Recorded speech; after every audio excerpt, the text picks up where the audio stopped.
사사기 6장의 말씀을 계속 같이 보고 있습니다. 갑자기 요새 사사기 6장 특히 기드온의 이야기가 너무 눈에 들어와서 여러분과 같이 말씀을 나누고 싶어서 보고 있어요. 아마 다음 주도 그렇게 될 것 같습니다.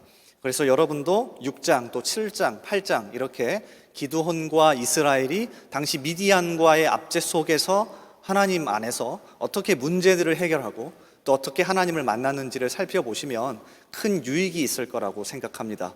오늘은 특별히 22절부터 27절까지 이 6장의 말씀을 통해서 중간지대의 두려움이라는 제목으로 같이 말씀 나누겠습니다. 호스피스 아시나요? 이 호스피스 운동의 선구자인 엘리자베스 퀴블러 로스라고 하는 분이 있습니다. 이분이 죽음 직전에 갔었던 수많은 사람들과 대면하고 또 이야기를 나눈 다음에 적어놓은 책이 한 권 있는데 제목이 인생 수업입니다. 인생 수업. 그러니까 곧 죽을 것 같은 사람, 그 다음에 죽음의 문턱까지 갔다 온 사람들과 인터뷰한 내용을 담아놓은 책이에요. 자, 이 책에 보면 흥미로운 한 여인의 이야기가 나옵니다. 자, 이렇게 시작합니다. 들어보세요. 한 여성이 차를 몰고 고속도로를 달리고 있었는데 갑자기 앞에 차들이 다 서는 것이다. 그래서 그 여성도 급하게 브레이크를 밟고 차를 세웠는데 백미러를 보니 뒤에서 차 한 대가 굉장한 속력을 내며 달려오는 것이 보였다고 한다. 그 순간 지금쯤 브레이크를 저 차가 밟지 않으면 사고가 날 텐데 하는 생각이 들면서 본능적으로 핸들을 꽉 움켜쥐게 되었다고 한다.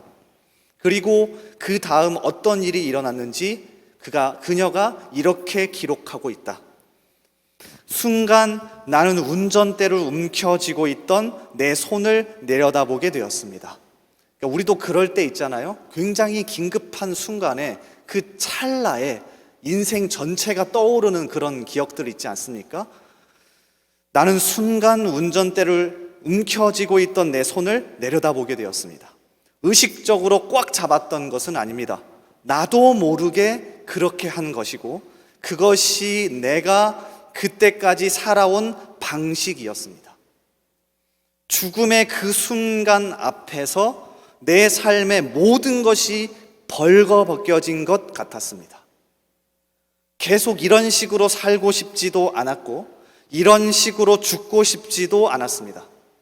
나는 눈을 감고 숨을 크게 들이쉬고는 이게 대단한 것 같아요. 어떻게 그 짧은 찰나에 이 모든 것을 했는지. 양손을 옆으로 내려놓았습니다. 운전대를 놓아버린 것입니다. 삶에 그리고 죽음에 순순히 나 자신을 맡겼습니다. 뒤이어 엄청난 충격이 느껴졌습니다. 결국 이 여인의 우려대로 뒤에서 달려오던 차가 아주 심각하게 받아버린 겁니다. 자, 그러면서 계속 이야기를 이어갑니다. 어떤 상황이 벌어졌을지 충분히 짐작가지 않는가? 바로 몇 초 사이에 뒷차가 전속력으로 달려와 그녀의 차를 들이받았고 차에 있던 여성은 그 자리에서 기절했다. 그녀가 한참 만에 깨어나 보니 자기 차는 종이장처럼 구겨져 있었고 자기 앞의 차와 뒤의 차까지 모두 크게 망가져 있었다. 그런데 정말 놀라운 것은 그런 상황에서 그 여성은 하나도 안 다치고 멀쩡했다는 것이다. 잘 들으십시오. 기도하면 하나님이 사고에서 구한다 이 얘기를 하자는 게 아닙니다. 잘 들어보세요. 그래서 그녀는 가슴을 쓸어내리고 있었는데 사고를 조사하던 경찰관이 몸에 긴장을 푼 것이 다치지 않을 수 있었던 이유 중 하나라고 말해 주었다. 핸들을 꽉 움켜쥔 채 살고자 근육이 긴장한 상태로 있었으면 오히려 심하게 다칠 확률이 더 크다는 것 때문이다. 그 여성은 그 사건을 통해 자기 인생을 돌아보았다. 그동안 그녀는 늘 그렇게 주먹을 꽉 움켜쥔 채로 살아왔다는 것을 깨닫게 되었다. 죽음과 두려움 앞에서 생각보다 형편없이 벗겨져 버린 자신을 깨닫게 되었다. 그 사건을 통해 움켜쥐지 않고 내려놓고도 살 수 있다는 사실을 깨닫게 되었고 그 후로 자신의 삶이 달라졌다고 한다. 이 여인의 이야기를 읽어보면 우리가 어떻게 살아가고 있는지 한번 돌아보게 되죠. 그 짧은 몇 초밖에 되지 않은 그 순간에 죽을 수도 있다는 그 생각, 죽음 앞에서 생각보다 나의 모든 것이 벌겨벗겨지고 진짜 형편없구나, 내가 생각보다 너무나도 움켜쥐며 살았구나라는 것을 깨닫게 되더래요. 자, 그런데 이 이야기는 정확하게 오늘 우리가 함께 읽은 사사기 6장에 나온 기드온이 가장 처음 경험한 사건입니다. 기드온이 하나님을 만나는 장면입니다. 하나님의 사자가 먼저 찾아왔죠. 하나님의 사자를 통해 기드온에게 먼저 찾아왔습니다. 자, 말씀 6장 11절을 보십시오. 여러분 성경책 계속 펴고 계십니까? 6장 11절에 보면 여호와의 사자가 가장 먼저 찾아왔을 때 기드온이 한 행동이 이렇게 적혀져 있습니다. 여호와의 사자가 아비에셀 사람 요아스에게 속한 오브라에 이르러 상수리 나무 아래에 앉으니라. 이 상수리 나무는 상징적인 의미를 담고 있습니다. 이스라엘 백성들이 아브라함부터 시작해서 하나님께 예배드리던 장소, 그러니까 예배드리고 하나님을 찾았던 장소에서 기드온이 뭘 하고 있어요? 마침 요아스의 아들 기드온이 미디안 사람에게 알리지 아니하려 하여 밀을 포도주 틀에서 타작하더니, 우리가 글로만 읽어서 별로 안 와닿는데요, 밀을 타작하는 곳은 훨씬 높은 곳입니다. 타작마당, 소나 또는 그 외의 짐승에게 여러분 아시잖아요, 묶어서 이렇게 끌고 돌리게 해서 타작하는 곳. 자, 그런데 어디에서요? 포도주를 짜는 곳, 포도주 틀에서 밀을 타작하는, 포도주 틀은 사람이 한 명 들어갈까 말까 할 정도로 아주 작은 곳입니다. 그러니까 굉장히 먹고 살기 위해 치졸하게 거기에 들어가서 걸리지 않으려고 밀을 타작하는데 그때 누가 찾아와요? 하나님이 찾아오시는 겁니다. 그것도 상수리 나무 아래. 평소라면 하나님을 붙잡고 예배하던 곳, 거기 하나님이 찾아오신 겁니다. 기드온이 놀랬을 겁니다. 자, 그리고 여러 가지 과정을 겪고 기드온이 알아챕니다. 하나님이구나. 자, 그리고 오늘 말씀 22절을 보십시오. 하나님인 줄 알게 된 기드온이 느낀 첫 번째 감정입니다. 자, 22절, 23절. 자, 우리 같이 한 목소리로 읽어보겠습니다. 자, 시작.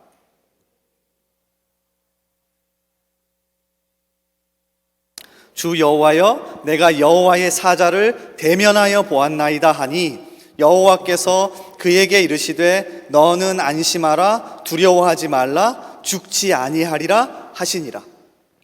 일단 22절에 표현된 슬프도소이다라고 하는 기드온의 표현, 그리고 23절에 나와 있는 하나님께서 두려워하지 마, 너 안 죽을 거야 라고 하는 것으로 보아 기드온이 하나님을 대면하면서 느낀 첫 번째 감정은 두렵고 떨리고 죽을 것 같은 상황이었습니다. 왜일까요? 힌트를 미리 드렸습니다. 11절부터 이어지는 기드온의 행동과 하나님의 성품과 하나님이라고 하는 그 존재 때문에 그렇습니다. 하나님 앞에 서니 자신의 모든 것이 벌겨벗겨진 것 같고 생각보다 형편없는 자기 자신을 알아보는 하나님 앞에 두려울 수밖에 없죠. 이 상황을 지금 같이 점검해 보셔야 합니다. 여러분, 이 자리는 먼저 두려워해야 하는 자리입니다. 생각보다 두려운 자리입니다. 만약에 이 감정이 사라져 버렸다면 여러분 심각하게 생각해 보셔야 합니다. 나의 모든 것을 꿰뚫어 보는, 그래서 내 안에 무엇이 있는지도 아는 하나님 앞에 서시는 겁니다. 기드온이 왜 부끄러웠을까요? 11절에서 그러한 행동을 했던 것, 예배드리는 장소인데 하나님을 의지하기보다는 자신의 행동과 자신의 계략을 더 의지했던 기드온이 발가 벗겨진 것처럼 보여졌을 겁니다. 그리고 하나님 앞에 서니 두렵죠. 절대의 주권자 하나님, 나의 모든 것을 꿰뚫어 보시는 하나님, 두려웠을 겁니다. 사실 이게 죄가 들어온 다음에 사람이 하나님 앞에 섰을 때 가장 먼저 느끼는 감정입니다. 창세기 3장 8절을 보실래요? 자, 이렇게 죄가 들어온 이후에 사람이 하나님을 향한 첫 번째 감정을 이렇게 표현합니다. 그들이 그날 바람이 불 때 동산에 거니시는 여호와 하나님의 소리를 듣고 아담과 그의 아내가 여호와 하나님의 낯을 피하여 동산 나무 사이에 숨은지라. 죄가 들어온 이후에 하나님 앞에 선 사람들은 하나같이 두렵고 떨리고 낯을 피하고 숨었습니다. 자, 이유가 뭐라고 소개하는 줄 아십니까? 이어지는 9절과 10절에 아담과 하와가 정확하게 이렇게 표현합니다. 여호와 하나님이 아담을 부르시며 그에게 이르시되 내가 어디 있느냐? 이르되 내가 동산에서 하나님의 소리를 듣고 내가 벗었으므로 두려워하여 숨었나이다. 내가 벗었으므로 두려워하여 숨었나이다. 이건 단순하게 육체적으로 겉으로 벗었다는 것만 표현하는 말이 아닙니다. 하나님 앞에 서니 자신의 모든 게 꿰뚫어지고 벌거벗겨진 것 같아서 두려웠답니다. 여러분, 하나님 앞에 설 때 이 감정 느끼십니까? 저는 지금 하나님이 무섭고 난폭하고 너무나도 나쁜 사람이라는 것을 소개하는 게 아닙니다. 우리의 모든 것을 꿰뚫어 보시는 하나님을 소개하는 겁니다. 우리의 모든 것을 보셔서 그 앞에 서면 진짜 발가벗겨진 것 같은, 그러니까 두렵고 무섭고 떨리는 것 아닙니까? 이사야 6장을 보더라도 이사야 선지자가 하나님을 처음 대면했을 때의 반응도 똑같습니다. 여러분, 성경을 계속해서 읽어가 보십시오. 그렇게 훌륭한 사람도, 그렇게 믿음이 대단한 사람도 하나님의 임재 앞에서 느끼는 첫 번째 감정은 죽을 것 같은 두려움입니다. 이사야 6장 5절을 보세요. 그때에 내가 말하되, 그때는 언제냐면 하나님의 여호와의 사자들이 나타나서 하나님의 임재가 임하는 그 순간입니다. 그때에 내가 말하되 화로다. 나여 망하게 되었도다. 나는 입술이 부정한 사람이요 나는 입술이 부정한 백성 중에 거주하면서 만군의 여호와이신 왕을 배웠음이로다 하였더라. 선지자만큼 입술이 정결한 사람이 어디 있을까요? 그런데 그 선지자조차도 하나님 앞에 서니 너무 두렵고 죽을 것 같이 무섭더랍니다. 한번 가만히 생각해 봅시다. 우리에게서 사라져버린 태도입니다. 제가 가만히 저 앞에서 여러분이 들어올 때의 상황을 봅니다. 정말 두렵고 떨리는 마음으로 하나님 앞에 올까? 그래도 감사한 건 대표 기도를 시켜보면 첫 마디가 전부 다 하나님, 지난 한 주간 잘 살지 못하다가 여기에 와서 그래도 보이긴 하나 봐요. 하나님 앞에 서는 게. 여러분 어떠십니까? 이걸 잃어버렸어요. 우리 믿음의 조상들, 특히 청교도라고 하는 믿음을 추구했던 사람들의 글을 보면 진짜 대단한 사람들이거든요. 아침부터 저녁까지 하나님을 추구하며 살았던 사람들이 하나님의 임재를 경험했을 때의 첫 마디는 전부 다 이겁니다. 두렵다. 죽을 것 같다. 너무 떨리다. 하나님이 나의 모든 걸 보고 계시는데. 그러니까 이걸 잃어버렸어요, 우리가. 그러니까 이 태도와 자세를 먼저 회복하셔야 합니다. 사사기 6장에서 우리가 형편없이 보이는 기드온도 하나님 앞에 드디어 7년 만에 찾았던 하나님 앞에 두렵고 떨리는 마음으로 서는 겁니다. 자, 그 다음 계속해서 읽어가 볼까요? 이렇게 절대 주권자 앞 하나님 앞에서 두려워 떠는 기드온에게 하나님이 이렇게 말씀하십니다. 이 말씀을 꼭 기억하시길 바랍니다. 23절이에요. 여호와께서 그에게 이르시되 너는 안심하라. 너는 두려워하지 말라. 너는 죽지 아니하리라. 정확하게 세 마디를 하시죠. 죄송합니다. 너는 안심하라. 두려워하지 말아라. 죽지 아니하리라. 세 마디를 하십니다. 하나님 앞에 섰을 때 나의 모든 것을 꿰뚫어 보시기에 두렵고 떨리는 마음이었는데 하나님, 나 이제 죽는 건가요? 하나님, 너무 두려워요. 제가 이렇게 살다니요. 그때 하나님이 뭐라고 말씀하신대요? 안심해. 두려워하지 마. 죽지 않을 거야. 그런데 우리는 뒷부분만 기억하지 않습니까? 두려움과 경외감이 먼저 생겨야 합니다. 하나님 앞에서 두려움과 경외감이 먼저 생겨야 합니다. 그리고 나서 주시는 은혜는 안심해. 너에게 평안이 있을 거야. 그럼에도 내가 너를 용서하고 품어줄 거야. 라고 하는 은혜를 주시죠. 이 두 가지가 균형을 이루어야 하는데 우리에게서는 두 번째 것밖에 없습니다. 첫 번째가 사라져버렸습니다. 그저 하나님 앞에 오면 다 용서받고 그저 하나님 앞에 오면 다 괜찮다라고 하는 천주교식 신앙을 합니다. 마음대로 살다가 하나님 앞에 와서 저 왔습니다. 용서해 주세요. 끝. 두 가지가 균형을 이루셔야 합니다. 하나님은 두렵고 떨리는 분입니다. 이거 진짜 기억하십시오. 지금도 하나님은 이 자리에서 여러분을 꿰뚫어 보고 계십니다. 그리고 나서 그 두려움 앞에 섰을 때 하나님이 주시는 말씀은 두려움아, 안심해. 죽지 않을 거야. 내가 너를 감싸줄 거야. 그래서 이어지는 24절에 기드온이 예배를 드립니다. 자, 24절에 보세요. 기드온이 여호와를 위하여 거기서 제단을 쌓고, 제단을 쌓았다는 이야기는 예배를 드렸다는 이야기입니다. 그리고 뭐라고 불러요? 여호와 살롬이라 하였더라. 샬롬, 평안, 평화, 화평, 화목이라는 뜻이잖아요. 그러니까 두렵고 떨리는 마음으로 하나님 앞에 섰을 때 하나님이 우리에게 주시는 은혜입니다. 이 두 가지가 같이 가는 거예요. 서강대학교 명예교수이자 기독교 철학 전문가인 강영안이라는 교수님이 있습니다. 이분이 이 두렵고 떨리는 하나님에 대해서 샬롬의 은혜라고 하며 이렇게 글을 써 놓았습니다. 한번 들어보세요. 평안의 개념을 철학적으로 둘로 나눌 수 있다. 하나는 팍스 로마나의 평화이고 하나는 히브리식 평화이다.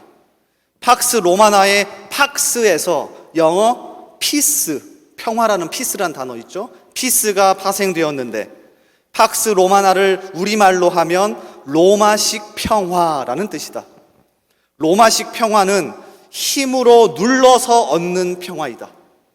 군대를 동원하고 반대하는 사람을 숙청하고 모든 치부를 드러내서 힘으로 눌러서 얻는 평화이다.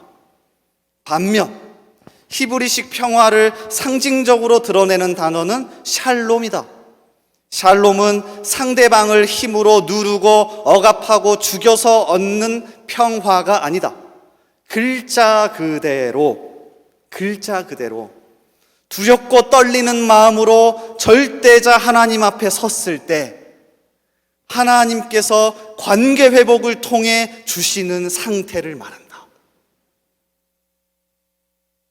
이분이 너무나도 균형 잡히게 잘 표현해 놨죠. 너무나도 균형 잡히게. 두렵고 떨리는 마음으로 하나님 앞에 섰을 때 하나님이 그제서야 주시는 은혜. 여러분 평생을 살면서 꼭 기억하십시오. 하나님은 두렵고 떨리는 존재입니다.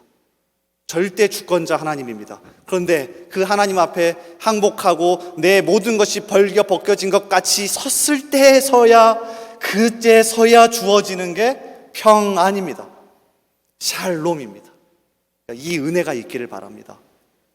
그리고 이 은혜를 가장 강력하게 경험하는 게 바로 이 예배의 자리입니다. 그래서 오늘 사사기 6장을 잘 읽어보시면 하나님이 주시는 샬롬의 은혜 앞뒤로 기드온이 예배드리는 장면이 나옵니다. 첫 번째는 자신도 모르게 얼떨결에 예배했고요. 두 번째는 이 의미를 깨닫고서야 자발적으로 예배합니다. 읽어볼까요? 바로 앞에 있는 19절부터 말씀을 한번 보십시오. 자, 제가 읽어드릴 테니 눈으로 한번 따라와 보십시오. 기드온이 가서 염소 새끼 하나를 준비하고 가루 한 에바로 무교병을 만들고 고기를 소쿠리에 담고 국을 양푼에 담아 상수리 나무 아래, 중요한 단어입니다. 그에게로 가져다가 드리매. 조금 뭔가 독특하죠. 뭔가 고기도 담고 국도 만들고 해서 상수리 나무 아래에 있는 하나님의 사자에게 가져갔습니다. 20절. 하나님의 사자가 그에게 이르되 고기와 무교병을 가져다가 이 바위 위에 놓고 국을 부으라 하니 기드온이 그대로 하니라. 21절 여호와의 사자가 손에 잡은 지팡이 끝을 내밀어 고기와 무교병에 대니 불이 바위에서 나와 고기와 무교병을 살랐고 여호와의 사자는 떠나서 보이지 아니한지라. 기드온은 얼떨결에 여호와의 사자, 하나님의 사자가 시킨 대로 하고 있습니다. 자, 그런데 어떤 장면입니까? 잘 살펴보면 기드온은 예물을 준비해서 하나님께 드리고 하나님의 사자는 그 예물을 받으며 불사릅니다. 전형적인 구약의 예배 모습입니다. 그러니까 자기도 모르게 기드온은 하나님께 예배 드렸고 그 앞에서 두렵고 떨리는 하나님을 만나게 됩니다. 자, 그리고 하나님이 두려워 마, 괜찮아, 내가 다 감싸주고 너를 일으킬 거야 라고 하는 그 은혜를 다시 경험하고요, 24절에서 여호와 샬롬이라고 부르며 다시 한번 예배합니다. 예배는 하나님의 언약 백성이 회복된 관계를 누리는 가장 최고의 것입니다. 우리 예배 모범 기억나십니까? 하나님이 언약 백성을 이 자리에 부르시고 우리는 그 부르심에 응답해서 이 자리에 나와서 두렵고 떨리는 마음으로 죽을 것 같이 나와서 하나님의 은혜와 용서를 경험하는 것, 이게 예배입니다. 잊어버리지 마십시오. 이게 예배입니다. 기드온에게 하나님은 이 작업을 시키고 있는 겁니다. 미디안과 싸워야 되는데요, 하나님 무기가 필요한데요, 하나님 죽겠는데요, 마음이 너무 궁핍한데요, 그때 하나님이 두 가지를 시키죠. 두렵고 떨리는 하나님을 경험하게 하고요, 예배 드려서 그 안에서 회복하게 하신다고요. 그러니까 우리가 청년부 예배에 나올 때마다 이 자세로 나오시길 바랍니다. 이 자세로. 우리는 생각보다 정말 대단한 하나님 앞에 서 있는 겁니다. 너무 쉽게 예배합니다. 저는 고시는 아닙니다. 근데 너무 쉽게 예배합니다. 우리 너무 쉽게 하나님 앞에 섭니다. 그래서 은혜도 값싸게 만들어 버립니다.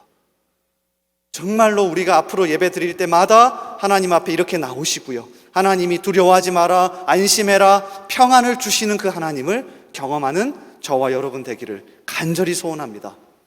자, 이제 이렇게 은혜를 받은 기드온에게 이어지는 25절부터 하나님이 삶 속으로 나아가서 어떻게 살아야 하는지에 대한 지침을 주십니다. 자, 25절과 26절을 보십시오.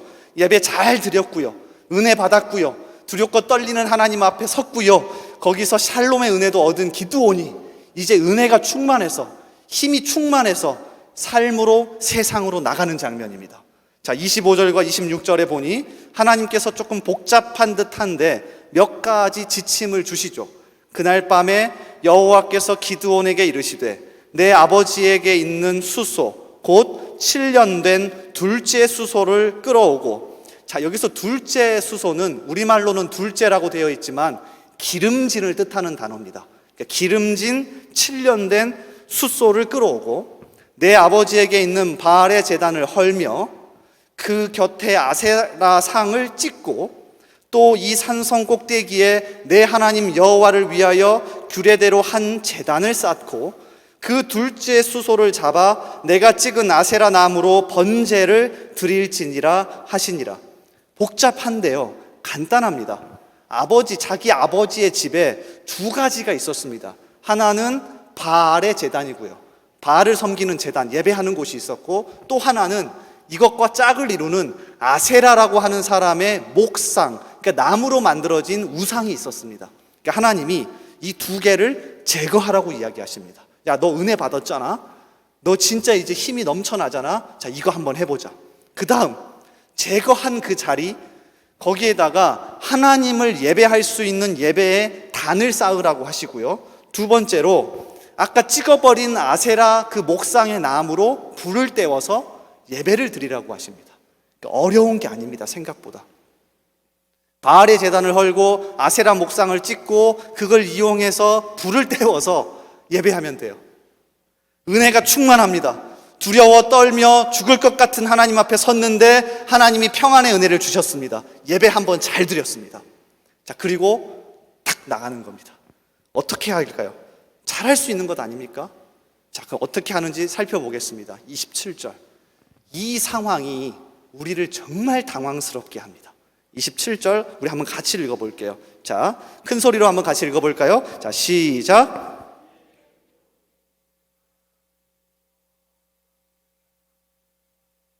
그의 아버지의 가문과 그 성읍 사람들을 두려워함으로 이 일을 감히 낮에 행하지 못하고 밤에 행하니라. 이 상황이 우리를 당혹스럽게 합니다. 분명히 21절, 22절, 23절, 24절, 25절에 오기까지 기드온은 은혜 받고 은혜가 충만해서 뭐든 할 수 있는 사람처럼 보입니다. 하나님 앞에서 두렵고 떨리고 죽을 것 같았는데 하나님이 은혜 주셨고 진짜 뭐든 할 수 있을 것 같아 보입니다. 그래서 하나님이 25절과 26절에 명령도 하셨습니다. 그런데 27절을 보면 너무 당혹스럽지 않습니까? 그 아버지의 가문과 그 성읍 사람들을 두려워함으로, 분명히 하나님이 아까 전엔 더 두려웠는데 지금 현재의 삶으로 나가보니 이제 누가 두려워요? 그의 아버지의 가문과 그 성읍 사람들을 두려워함으로 이 일을 감히 낮에 행하지 못하고 밤에 행하니라. 이것이 우리를 당황스럽게 합니다. 그리고 사실 우리가 느끼는 당혹스러움이기도 합니다. 오늘 예배를 잘 드렸습니다. 심지어 오늘은 기분도 좋아서 목장 모임까지 가고 심지어 양육까지 해서 야, 이번 한 주간은 정말로 하나님 안에서 잘 살아봐야지 라고 교회당 밖을 나가는 순간부터 비극이 시작됩니다. 그러니까 기드온의 모습은 우리가 손가락질할 게 아니라 잘 살펴보시면 우리의 모습입니다. 분명히 예배 잘 드리고 다시 회개하고 은혜 받았는데 나가보면 상황이 녹록치 않죠. 그렇지 않습니까? 왜 그럴까요? 아니 도대체 왜 그럴까요? 완전히 무너질 것 같아서 예배의 자리에 나왔습니다. 뜨겁게 기도도 하고 은혜도 받고 완전히 무너질 것 같았는데 같이 믿음을 가진 옆에 사람들을 보며 이야기를 나누며 말씀과 삶을 나누며 힘을 얻었습니다. 가끔 목장 보고서를 보면 그래도 목장 모임 이후에 힘을 얻었습니다. 기도해 주었습니다. 너무 감동적이더라고요. 분명 그렇게 나갔잖아요. 그런데 현실 앞에 서면 우리는 기드온처럼 변합니다. 그의 아버지의 가문과 그 성읍 사람들을 두려워함으로 이 일을 감히 낮에 행하지 못하고 밤에 행하니라. 그러다가 한 사람의 글이 떠올랐습니다. 이 상황을 정말로 잘 설명한 한 사람이 있는데요. 제가 자주 소개했던 폴 트루니에라고 하는 기독교 심리학자입니다. 그가 자신의 책 인간의 자리에서 이러한 기드온과 우리의 상태를, 그러니까 분명히 은혜를 받았는데 세상 속으로 나가면 그렇게 살지 못하는 우리를 이렇게 표현해요. 중간지대의 두려움, 중간지대의 불안. 자, 뭐라고 말하는지 한번 들어보죠. 조금 어렵습니다. 왜 어려운지 봤더니 일단 말 자체가 어렵고 두 번째 번역이 어렵습니다. 그래서 여러분 이게 번역체가 좀 이상해서 그래 잘 보십시오. 제가 제 나름대로 번역을 해버리려다가 그냥 그대로 가져왔어요. 한번 보세요. 우리가 새로운 자리를 찾기 전에 떠나야 하는 자리가 있고 둘 사이에는 자리가 없는 자리, 지지받을 수 없는 자리, 자리가 아닌 자리가 있는 것이다. 뭔 말인지 모르겠죠. 번역이 진짜 어려워요. 자, 계속 보세요. 불안은 어떤 행동을 취할 것인가를 놓고 마음속에서 망설이고 있음을 나타내는 표시라는 사실을 상당히 설득력 있게 보여준다. 자, 이게 무슨 말이냐면 예수를 믿게 되는 순간 우리에게는 두 사이에서 왔다 갔다 거리는 이 중간지대가 생기는 겁니다. 분명히 그전에는 세상 속에서만 살았는데 이제 어떻게 해요? 예수를 믿게 된 순간 하나님 나라에 속해서 우리에게 완성될 구원을 보며 살아가요. 자, 여러분 지금 그래도 조금 끄덕끄덕 해주세요. 어려워도. 그래서 조금 어려운 신학적인 용어로 이미와 아직이라고 해요. 이미 구원이 임했는데 아직 완성된 건 아니야. 그러니까 중간지대가 있는 거죠. 그래서 이 폴 트루니에가 자기가 말을 써놓고도 어려웠던지 예시를 하나 듭니다. 서커스 아시나요? 공중그네를 하는 서커스 하는 사람, 그러니까 이쪽에 그네가 있고 이쪽에 그네가 있어서 이쪽에서 그네를 타다가 뛰어넘어가는, 자, 요 상황을 가지고 설명을 합니다. 자, 들어보세요. 이 말도 어렵더라고. 한번 보세요. 나는 서커스에서 공중그네를 타는 사람을 생각하고 있다. 반대편 그네를 잡기 전에 잠시 공중에 머물러 있으려면 정확한 순간에 잡고 있는 그네를 놓아야만 한다. 이쪽에서 이쪽으로 가기 위해서는 반드시 손을 놔야 합니다. 근데 그때부터 불안이 시작되는 거예요. 폴 트루니에는 심리학자였기 때문에 우리가 불안을 느끼는 건 바로 그거라고 얘기합니다. 이쪽과 이쪽 사이에서 손을 놓고 이쪽으로 가야 할 때. 반대편 그네를 잡기 전에 잠시 공중에 머물러 있으려면 정확한 순간에 잡고 있는 그네를 놓아야만 한다. 여러분이 그네 타는 사람을 지켜보면서 그와 동일시해보면 그가 첫 번째 지지를 놓아보내고 두 번째 것은 아직 잡지 못한 중간 지대에서 불안을 경험할 것이다. 이해가 되세요? 드디어 내가 구원받은 하나님의 백성이란 사실을 알아서 세상의 가치관을 손에 놓은 순간부터 불안해지기 시작하는 겁니다, 사실. 이제 은혜로 살아야지, 이제 구원받은 자로 살아야지 라며 세상의 가치관을 손에 놓는 그 순간부터 불안해지기 시작해요. 만약에 여러분 가운데 두려움과 불안과 걱정이 없다, 그러면 세상의 가치관을 가지고 자연스럽게 사시는 겁니다. 이해가 되세요? 그래서 이제는 하나님의 뜻대로, 말씀대로 내가 구원받은 자대로 살아야지 하며 손을 놓는 그 순간부터 불안이 몰려오는 거예요. 괜찮을까? 이거 말씀대로 살아도 괜찮은 거 맞아? 정상입니다. 그러니까 무슨 말씀을 드리고 싶은 거냐면 폴 트루니에도 마찬가지고 하나님이 기드온을 통해 사사기 6장을 기록하신 것도 마찬가지고 정상이라는 것을 우리에게 소개해주고 싶은 겁니다. 만약에 이게 비정상이었으면 하나님은 갑자기 나타나셔서 이 겁쟁아, 기드온이 겁쟁아, 내가 그렇게 은혜를 줬는데 낮에 하지 못하고 밤에 하냐? 라고 이야기하셨을 겁니다. 자, 그런데 여러분 성경을 읽어보십시오. 기드온이요, 이렇게 겁을 먹고 불안한 가운데서 그래도 한 걸음 내딛는 거잖아요. 말씀대로 살아봐야지, 은혜로 살아봐야지 라고 내딛었더니 말도 안 되는 별명이 생깁니다. 그곳의 사람들이 기드온을 향해서 뭐라고 별명을 붙여주는지 아십니까? 여룹바알. 여룹바알. 31절인가 32절에 나올 겁니다. 여룹바알이 정확하게 직역하면 바알과 싸우는 자, 바알과 다투는 자란 뜻이에요. 너무 겁먹어서 불안한 마음에 은혜를 받긴 받았는데 두려운 마음에 실행했어요. 아, 이거 어떻게 하지? 아, 나 어떻게 하지? 하고 있는데 하나님이 기드온에게 주신 별명은 뭔지 아십니까? 잘했어. 너는 세상의 가치관 바알과 싸우는 자야. 이게 하나님의 마음입니다. 이 부분을 나누고 싶었습니다, 여러분과.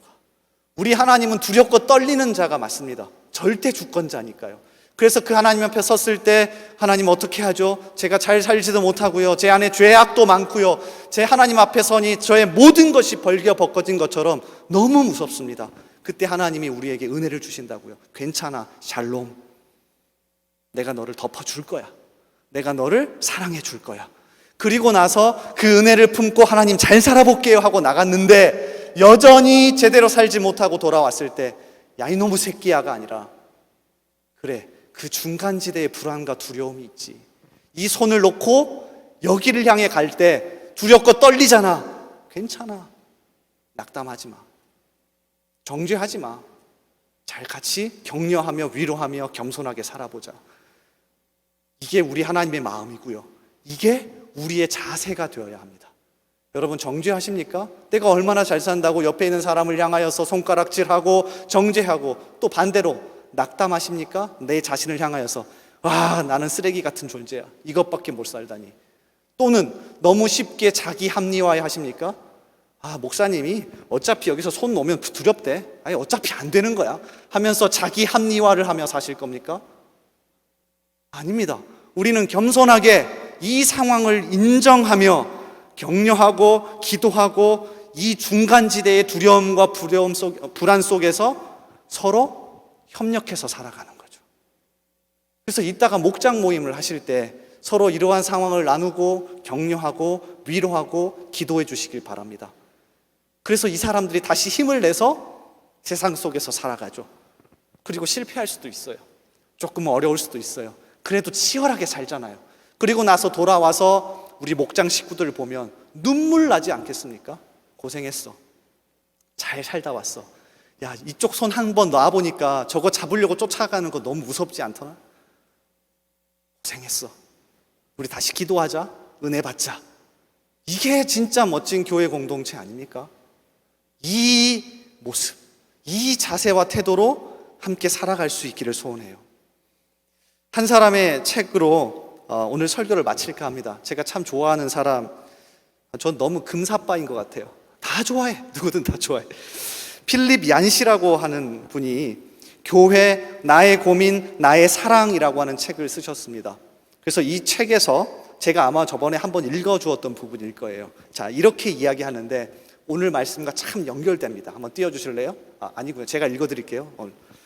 밖의 시선으로 교회를 들여다볼 때는 사실 비판할 게 많았다.